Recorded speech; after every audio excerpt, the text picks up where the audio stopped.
আপনারা ক্যানেল কাটছি আমারে পুঠিয়া থানাতে, তার আদর্শের কথা আমারে ভোলার মতো কোনো উপায় নাই।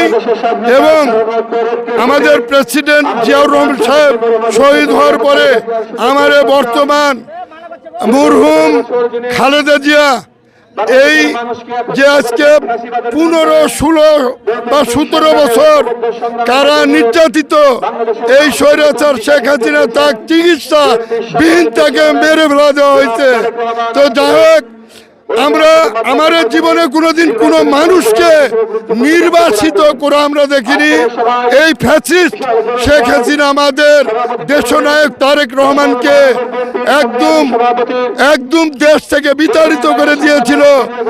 এই ছাত্র সমন্বয়কের এই ছাত্র দলের সবার মাধ্যম দিয়ে আমাদের দেশনায়ক তারেক রহমান দেশে আসতে পারছে, এটা আমাদের বিরাট পাওয়া। এবং আমরা সহি শুদ্ধ সুন্দরভাবে এই ধানের শীষের প্রতীককে বিজয় করে তারেক রহমানকে আমরা প্রধানমন্ত্রী হিসাবে দেখতে চাই। এটা আমাদের মনের প্রত্যাশা। এই প্রেসিডেন্ট দেখার পরে যেন আল্লাহ পাক আমাদেরকে মৃত্যুবরণ করে, এটি আমার শেষ কথা।